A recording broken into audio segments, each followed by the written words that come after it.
একদিকে নতুন রাষ্ট্রপতির শপথ, অন্যদিকে মন্ত্রিসভায় নতুন মুখ যুক্ত হওয়ার প্রস্তুতি।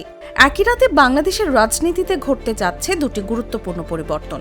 প্রধানমন্ত্রী তারেক রহমানের নেতৃত্বাধীন মন্ত্রিসভায় যুক্ত হচ্ছেন আরও 4 সদস্য।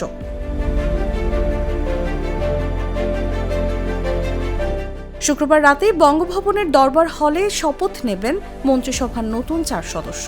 মন্ত্রিপরিষদ সূত্র জানিয়েছে, এরই মধ্যে শপথ অনুষ্ঠানের প্রস্তুতি সম্পন্ন হয়েছে। নতুন 4 সদস্যদের মধ্যে রয়েছেন বিএনপির স্থায়ী কমিটির সদস্য ডক্টর আব্দুল মঈন খান, জাতীয় পার্টির চেয়ারম্যান ব্যারিস্টার আন্দালিব রহমান পার্থ, বান্দরবান থেকে নির্বাচিত সংসদ সদস্য সাচিন প্রজেরি এবং গাইবান্ধা 4 আসনের সংসদ সদস্য মোহাম্মদ শামীম কায়সার লিংকন। তবে শুধু নতুন মুখ যুক্ত করেই থামছে না মন্ত্রিসভার পরিবর্তন। মন্ত্রিপরিষদ সূত্রের দাবি, কয়েকটি গুরুত্বপূর্ণ মন্ত্রণালয়েও আসতে পারে রদবদল।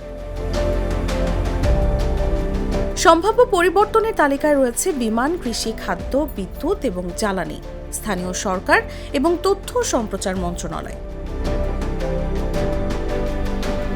নতুন 4 সদস্যের শপথের পাশাপাশি মন্ত্রিসভায় আরও বড় ধরনের পরিবর্তনের আভাসও মিলছে। এর মধ্যে বঙ্গভবনে চলছে নতুন রাষ্ট্রপতির শপথের প্রস্তুতি।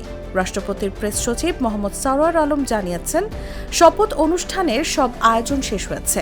অনুষ্ঠান পরিচালনা করবে মন্ত্রিপরিষদ বিভাগ। সন্ধ্যা 7:30টায় দরবার হলে শপথ নেবেন নবনির্বাচিত রাষ্ট্রপতি মির্জা ফখরুল ইসলাম আলমগীর। ভারপ্রাপ্ত স্পিকার কায়সার কামাল তাকে শপথ বাক্য পাঠ করাবেন। অনুষ্ঠান পরিচালনা করবেন মন্ত্রিপরিষদ সচিব নাসিমুল গনি। রাষ্ট্রপতির শপথ অনুষ্ঠানে আমন্ত্রণ জানানো হয়েছে 1200-র বেশি অতিথিকে। জাতীয় সঙ্গীত এবং কোরআন তিলাওয়াতের পর শপথ গ্রহণের আনুষ্ঠানিকতা শুরু হবে।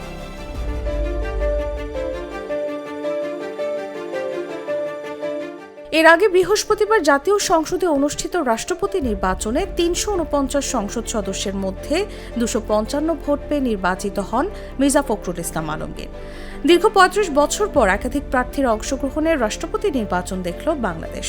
আর সেই নির্বাচনের পরই এবার নতুন রাষ্ট্রপতির শপথের দিনে মন্ত্রিসভায়ও যুক্ত হচ্ছে 4 নতুন মুখ। ফলে রাজনৈতিক অঙ্গনে আজকের রাতটি হয়ে উঠছে বেশ তাৎপর্যপূর্ণ।